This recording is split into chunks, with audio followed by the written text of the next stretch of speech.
ግን በዚህ ሁኔታ ቤተሰቦቼ ካዩኝ ጥሩ ስለማይመጣ ለዛሬ እዚህ ነው የማድረው፣ እንዳድር ትፈቅድልኛለህ ወይ ብትለውም ኤርሚያስ ግን በፍጹም አይሆንም፣ ይሄ ሊሆን አይችልም ቢላትም ዛሬ እዚህ እንዳድር ካልፈቀድክልኝና ወይ ደግሞ ከአንተ ጋር አንድ ቀን እንዳሳልፍ ካልፈቀድክልኝ ጮኬም ቢሆን ሰው እጠራለሁኝም ብትለውም የፈለግሽውን ማድረግ ትችያለሽ፣ እዚህ ግን የማደር መብቱ የለሽም ወይ ደግሞ እዚህ እንድታድሪ አልፈልግም፣ እኔ በጣም የምወዳትና ወይም ደግሞ የማፈቅራት ፍቅረኛ አለኝ ቢላትም ስለ ፍቅረኛህ ማጠየቀህ እኔ የምፈልገው ዛሬ ካንተ ጋር ማደር ነው ወይም ደግሞ ለአንድ ቀንም ቢሆን ካንተ ጋር ማደር እፈልጋለሁ ብትለውም እሱ ግን በፍጹም አይሆንም ብሎ ድም ቢሆን አስወጥቷታል። ኤሚ ግን ከኤርሚያስ ጋር ማደር ብትፈልግም የተሳካላት አይመስልም። ኤሚም እዚህ ካላደርኩኝ ጮሃለሁ ወይም ደግሞ ጮኬ ሰው እጠራለሁ እያለች ስትጮም ኑሃሜ የጩኸት ድምጽ ሰምታ ኤርሚያስ በር ላይ ሆና ታዳምጣቸው ነበር። ኑሃሜም በር ላይ ተለጥፋ በምታዳምጥበት ሰዓት ናሆም ደግሞ ኑሃሜን ምን እየሰራች ነው ወይም ደግሞ ኤርሚያስ በር ላይ በዚህ ጨለማው ምን ትሰራለች ብሎ እያያት ስለነበርም ግን ቀና ስትል ኑሃሜ ናሆምን ስታየው በጣም ደንግጣ ወደ ክላሷ ተመልሳለች። ኑሃሜም ናሆም ሲያያት በሩ ላይ ተደብቃ እያዳመጠ ሲያያት ምን ሊያስብ ይችላል ወይም ደግሞ በጭንቅላት ውስጥ ሌላ ነገር ሊመጣ ይችላል ብላ በጣም እየተጨነቀች ስለነበረም ናሆምም ወደ አጠገቧ ሲመጣ ትናንትና ማታ እኮ እንዳየኸውን አይደለም ወይም ደግሞ እንዳሰብከው አይደለም፣ ኤርሚያስ በር ላይ ተደብቄ ሳዳምጥ የነበረው ነገር እናንተ እንደምታስበው አይደለም ብትለውም ስለሱ ምንም አያገባኝም ቢላትም ሊያገባህ ይገባል፣ ምክንያቱም ኤሚ እዛ ክላስ ውስጥ ስለነበረች ወይ ደግሞ ድምጽ ሰምቼ ሲሄድ ኤሚና ኤርሚያስ እዛ ክላስ ውስጥ ስለነበሩ ነው ብትለውም ሆም ግን ይህንን ሀሳብሽን ወይም ደግሞ ከእህቴ ላይ እንደዛ አይነት አስተሳሰብ ማንሳት አለብሽ፣ ስለ እህቴ ምን ልትይኝ ፈልገሽ ነው ብሎ ቢቆጣትም እሷ ግን እውነቱን ነበር እየነገረችው ያለው። ሆምም ቀጠል አድርጎ ሁለተኛ ስለ ትንሿ እህቴ እንደዛ አይነት ነገር ስታወሪ እንዳልሰማሽም እሷ በፍጹም እንደዚህ ልታደርግ አትችልም ብሎም ተቆጥቷታል። ኑሃሜም እዛ በር ላይ በመገኘቷ ራሷን እየወቀሰችና ወይም ደግሞ ስለ ሰው እኔ መጨነቅ ማቆመው መቼ ነው፣ ስለ ሰው መጨነቄን አቁሜ የራሴን ህይወት መቼ ነው ስምኖረው እያለች ራሷን ስትወቅስ ነበረ። ኑሃሜ እዛ ጋር ናሆም ስላያት በጣም ተጨንቃለች። ምክንያቱም እዛ ጋር ምን ትሰራለች፣ ከኤርሚያስ ጋርስ ምን አይነት ግንኙነት ነው ያላት ብሎ ወደ ሌላ ነገር ያስባል ብላ ስላሰበች በጣም እየተጨነቀች ነበረ። በሀሳብ ውስጥ ገብታ እያለች አባቷ ማለትም ተሰማም ሆነሻል ብሎ ቢጠይቃትም እሷ ግን ልትነግረው አልቻለችም። አባቷ ደግሞ ኤርሚያስ አሁንም እያስቸግረሽ ነው ወይ ደግሞ እዚህ የመጣው ለምንድነው እስቲ ንገሪኝ ብሎ ቢላትም እሷ ግን ያስጨነቃት ናሆም እዛ ጋር ተደብቃ ስታዳምጥና ወይ ደግሞ ናሆም በጭንቅላቱ ምን ሊያስብ ይችላል ብላ ስለተጨነቀች ነበረ። ባትየው ግን ኤርሚያስ አሁንም እዚህ ግቢ ውስጥ ምን እየሰራ ነው፣ እያስጨነቀሽና እያስቸገረሽ ነው ወይ ብሎ ቢጠይቋትም እሷ ግን ልትነግራቸው አልቻለችም። አቶ ተሰማም ኑሃሜን አንቺ ባትነግሪኝም እኔ ሚስጥሩን ፈልጌ ያወጣዋለሁኝ፣ ከዚህ ልጅ ጋማ አንድ የተደበቀ ሚስጥር አለ፣ መቼም እኔ እንዳሰብኩት በፍጹም እንደማይሆንና ያ ነገር እንዳልተከሰተ ተስፋ አደርጋለሁኝ ቢላትም እናስበህ ነው እንደዚህ ያልከው ብትለውም አንቺ ከዛ ልጅ በፍቅር አልወደኩም ያልሽኝና ወይም ደግሞ ከሱ ፍቅር አልያዘኝም ያልሽውን ነገር በፍጹም ላምንሽ አልቻልኩኝም፣ ግን እውነታውን እኔ በራሴ መንገድ አወጣዋለሁኝ ብሏታል። አቶ ተሰማም እኔ መቼም የማውቀው በጣም ክብሯን የምትጠብቅና ከማንም ሰው ጋር ያልተነካካች እንደሆንሽና ወይም ደግሞ ክብርሽን ለማንም አሳልፈሽ እንደማትሰጪ ነው እየተሰማኝ ያለውኝ ብሎም ኑሃሜን የባሰ ጭንቀት ውስጥና ችግር ውስጥ ጨምሯታል። ኑሃሜም ኤርሚያስን መቼም ልጅቷን ምንም እንዳላረካትና ወይም ደግሞ እኔን እንዳላበለሻሻት ተስፋ አደርጋለሁ ብትለውም እሱ ግን ሊደብቅ ሲሞክር እሷ እንዳዳመጠችውና ያወሩትን ሁሉ ነገር እንዳለ እንደሰማች ስትነግረውም ይሄንን ብቻ ነው ወይ የሰማሽው? ሌላ ፍቅረኛ ወይም ደግሞ ከህይወቴ በላይ እንደምወዳት ፍቅረኛ አለችኝ ብዬ ስነግራትስ አልሰማሽም ወይ ብሎ ሲላትም ይሄ ጉዳይ እኔን አያገባኝም፣ ስለዚህ ጉዳይ ግን ናሆም ራሱ አውቃል ስትለውም ኤርሚያስ በጣም ደንግጧል። ምክንያቱም እዚህ ቤት የመጣሁት በሹፍርና ወይም ደግሞ ስራ ሰራለሁኝ ብሎ ስለሆነ ናሆም ደግሞ ይሄንን ነገር ካወቀባትና ከኤሚ ጋር ሌላ ግንኙነት አለው ብሎ ካሰበም እዚህ ቤት የሚቆይበትና ወይም ደግሞ ሌላ ችግር ይፈጠርብኛል ብሎ ስላሰበም ኑሃሜ ያወራችው ነገር በጣም ያሳስበው ነው የሚመስለው።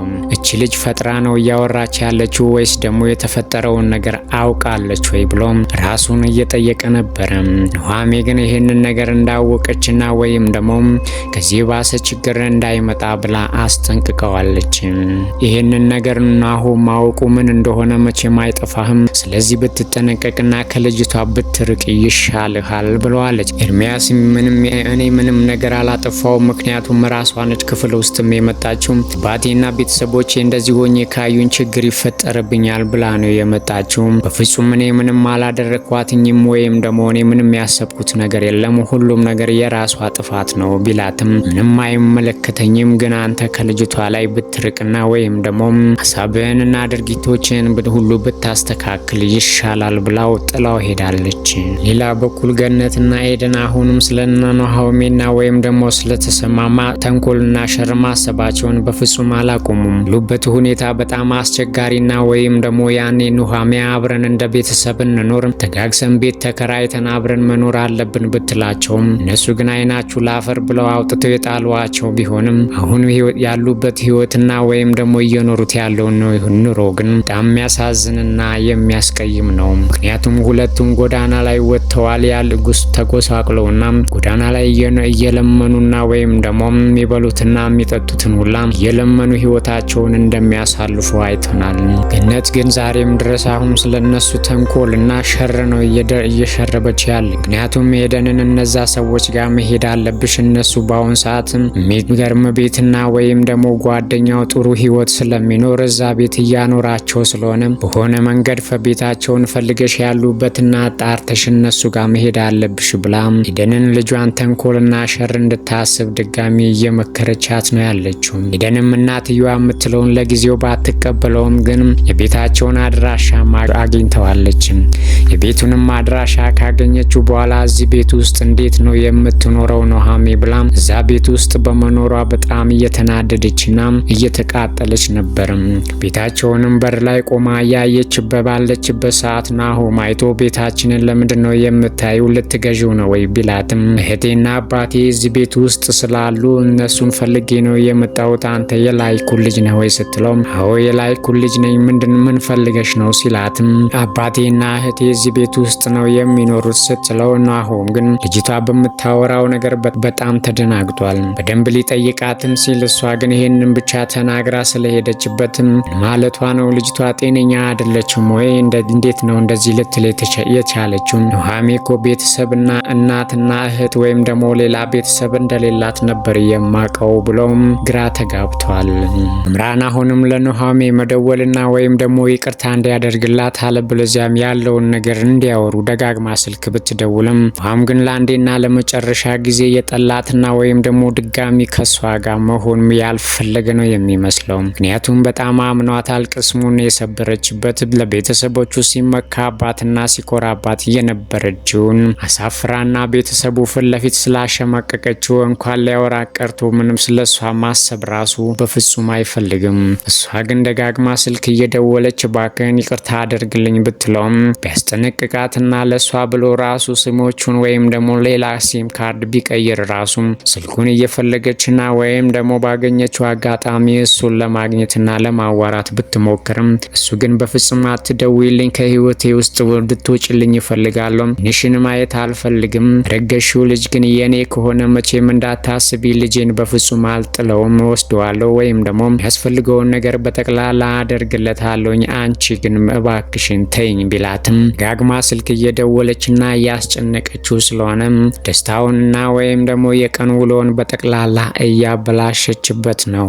ናሆም ኑሃሜን በጣም ስላመናትና ወይም ደግሞ የነገረችውን በጠቅላላ አምኖ ስለተቀበለም አሁን ደግሞ ኤደን በር ላይ መታ የነገረችው ነገር በጣም ያሳሰበውና ያስጨነቀው ነው የሚመስለው። ምክንያቱም ኑሃሜ እሱ ክላስ መታ እንዴት ነው የዋልከው ብላ ብትጠይቀውም ምንም አያገባሽም፣ ስለኔ ህይወት ምንም የሚያገባሽ ነገር የለም፣ ጭራሽ ሳቀርብሽ ጊዜ እንደ ጓደኛሽና እንደ ባልንጀራሽ አየሽኝ ወይ ብሎ አሸማቋታል። እሷም የተናገረው ንግግር በጣም ስላስደነገጣትና ስላሳሰባት ለምንድነው እንደዚህ ያልከው ብትለውም የሰማሁት ነገር እውነት ነው ወይ? ለምን መዋሸት አስፈለገ? ገና ከዛሬው እንዴት እንደዚህ ትዋሽኛለሽ? ምንም ቤተሰብ የለኝም ብለሽኛል። አዎ የነገርኩህ ትክክል ነው፣ ባሁንም ቢሆን ቤተሰብ የለኝም ብትለውም በር ላይ ያገኘዋት ልጅ ግን ማነች ብሎ አስደንግጧታል። የኤደን እዚህ መምጣቷን ሲያበስራት ኑሃሚን በጣም ደንግጣለች። እዚህ ምን ልትሰራ ነው የመጣችው? ያልኩ ግን እኔ እውነት ነው ከሷ ጋር ምንም የስጋ ግንኙነት የለኝም፣ ግን ያው እንደ እህቴ ነች። እንደ እህቴ ብትሆንም ግን ጥላቴ ህይወቴን ሊያጠፉና እናትና ልጅ ህይወቴን ሊያጠፉ የነበሩ ናቸው። እነሱ ቤተሰቦቼ አይደሉም ብለዋለች።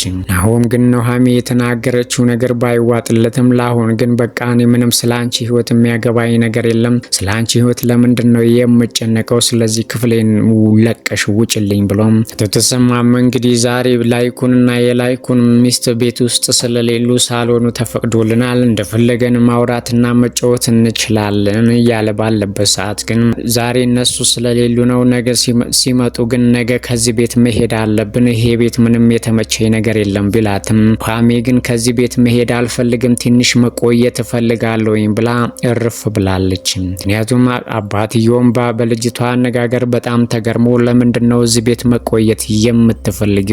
ሴትዮዋ እኮ እንደ ገረድና ወይም ደግሞ ምንም ተስፋ እንደሌለው ሴት እያየችሽ ነው ያለችው። እስከ መቼ ድረስ ገረድ ሆነሽ ወይም ደግሞ እንደዚህ እየተሳቀቅሽ ልትኖሪ ነው ቢላትም ፍጹም ከዚህ መሄድ አልፈልግም፣ ትንሽ መቆየት እፈልጋለሁ ብላ ድርቅ ስትልበትም እዚህ ቤት ውስጥ እንድትቆይ የሚያደርግሽ አንድ ምክንያት እስቲ ንገሪኝ፣ ኤርሚያስ እዚህ ስላለ ነው ወይ ቢላትም በፍጹም እንደዚህ እንዳታስብን፣ ኤርሚያስ እዚህ ስላለ ሳይሆንም ናሆም ሰው ያስፈልገዋል፣ ልቡ ተሰብሯል፣ ስለዚህ ለናሆም ብዬ ነው እዚህ ቤት ውስጥ መቆየት የምፈልገው ስትለው ናሆም ሰው የሚያስፈልገው ሰው አይደለም፣ ፍጹም ቤተሰቦች፣ ደስተኛ ቤተሰቦችና የሚያስቡለት ቤተሰቦች አሉ ቢላትም እሷ ግን በፍጹም ቤተሰቦቹ አይረዱትም፣ እሱ በጣም ልቡ ቅን እና በጣም ደስ የሚል ሰው ነው፣ ስለዚህ ለሱ ብዬ እዚህ ቤት ውስጥ መቆየት አለብኝ ብለዋለች። አባትየው ግን የተናገረችው ነገር በጣም ስላሳሰበውና ስላስጨነቀው በፍጹም ይሄ ነገር አልተዋጠልኝም፣ ለምንድነው ለናሆም እዚህ መቆየት እየፈለግሽው ብሎ ደጋግሞ ቢያስጨንቃትም እሷ ግን ልትናገር ባትፈልግም አባትየው ግን በጣም ስላስጨነቃትና ከመጠን በላይ እየጠየቃት ስለነበረም ኑሃሚን ናሆምን እንዳፈቀረችውና ይሄ ነገር እንዴት እንደተፈጠረ ግራ ቢገባትም ናሆምን አፍቅሬዋለሁ ብላ እንቅጩን ነግረዋለች። ኑሃሚን አባቴ ይሄንን ነገር ሲሰማ ይቆጣል ወይም ደግሞ በጣም ደስ አይለውም ብላ ብታስብም አባትየው ግን ይሄ ነገር እኮ መልካምና ጥሩ ነገር ነው፣ በጣም ደስ የሚል ነገር ነው፣ የናሆምንም ስሜት ማወቅ አለብን ብሎ ሀሳቧን ደግፎላታል። አቶ ተሰማ ወይም ደግሞ የኑሃሚን አባትም ቀጠል አድርጎ አንቺ እኮ በጣም ጨዋና ክብርሽን የጠበቅሽ ወይም ደግሞ እስከዛሬ ድረስ ምንም ያላደረግሽ ጨዋ ልጅ ስለሆንሽ ስለ አንቺ ምንም ጥርጥር የለኝም፣ ልጄ ኮራለሁኝ ብሎ አሸማቋታል። ምክንያቱም ኑሃሚን ከኤርሚያስ ጋር ብዙ ነገር አድርጋለች፣ እሱ የሚጠብቀው ክብርና ወይም ደግሞ ልጄ ጨዋ ነች የሚለውን ነገር ኤርሚያስ አበለሻሽቶባታል። አባትየውም ይሄንን ነገር ሲያነሳባት በጣም ደንግጣና ተደናብራም መሄድ አለብኝ ብላ ስትሄድ አባትየውም እሱ ባወራው ነገር ስለደነገጠችና ወይም ደግሞ ያሳየችው ስሜት በጣም ግራ ስለገባው ልጅቷ ምን እየሆነች ነው? ለምንድነው እንደዚህ አይነት ነገር ሳወራ የምትደነባበረውና ሌላ ስሜት የምታሳየኝ ብሎም ግራ ገብቶታል። ኑሃሚን ግን አባትየው ከሷ የሚጠብቀው ነገር እሷ ጋር ስለሌለው ወይም ደግሞ ይሄ ክብርና ጨዋ ሴት ነች ብሎ የሚያስበውን ነገር ኤርሚያስ አታሎና በፍቅር ጥሎ ስላበለሻሸባት አባትየው ይሄንን ነገር ስትሰማ በጣም ደንግጣለች። ኩንና አባትየው እያሰቡት ያሉት ኑሃሚን ጋር ስለሌለም ምናልባትም ወደፊት ይሄ ነገር ትልቅ ችግርና ወይም ደግሞ አባትየው እሷ ላይ ያለውን እምነት እንደሚያሳጣት መገመት አይከብድም። ኑሃሚንና አባትየው ይሄንን ነገር ሲያወሩ ኑሃሚን ናሆምን አፈቅረዋለሁ ብላ ለአባትየው እየነገረችው ባለችበት ሰዓት ኤርሚያስ ደግሞ ተደብቆ በር ስር ተለጥፎ እየሰማቸው ስለነበረም በሰማው ነገር በጣም የተደናገጠና ምን እያወራሽ ነው ኑሃሚን? መቼም አብደሽ ወይም ደግሞ እያቃዥሽ መሆን አለብሽ ብሎ ለብቻው እያወራ ነበረ።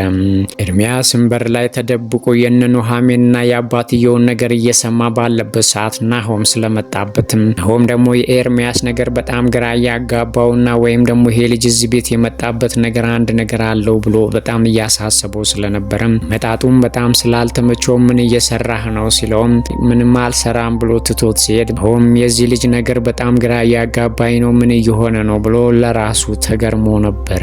ኑሃሚን ለናሆም የነገረችው ነገር ማለትም ስለ ኤሚና ስለ ኤርሚያስ የነገረችው ነገር ባይዋጥለትም ዛሬ ግን መኪና ውስጥ ቁጭ ብለው ሲያወሩ ስላያቸው በጣም ተከፍቶና ኤሚንም ከመኪናዋ አስወርዳ ይዟት በራይድ ወደ ትምህርት ቤት እንድትሄድ ካደረጋት በኋላ ኤርሚያስን አንተ ማነህ? ምንድነህ? እስከ ናሆሜና ከኤሚ ጋር ያለህ ግንኙነት ምንድነው ብሎ ቢጠይቀውም እኔ ምንም ግንኙነት የለኝም፣ ስለ ኤሚስ መጠየቅ ትችላለህ፣ ስለ ናሆሜ ግን ለምን ጠየቅከኝ ቢለውም ናሆም ግን የመጣህበትና ወይም ደግሞ እዚህ ያለህበት ነገር ምንም ደስ አላለኝም፣ ስለዚህ እውነቱን ማንነትህን ካልነገርከኝ ከስራ ሁሉ ትባረራለህ ቢለውም ከእህትህ እንድጠነቀቅ እንኳን እናትህ አስቀድማ ነግራኛለች፣ ከኑሃሜ ግን ራቅ የምትልበት ምንም ምክንያት የለህም፣ ስለዚህ ደግሞ ከስራም ልታባረረኝ አትችልም፣ ምክንያቱም እናት ናቸው የቀጠሩኝ ብሎ አስደምሞታል። ናሆም ግን ስለ ኤርሚያስ ለማወቅ ቢፈልግም ኤርሚያስ ግን ስለሱ ምንም ነገር የነገረው ነገር ባይኖርም ከእህቴ ግን መራቅ አለብህ ብሎ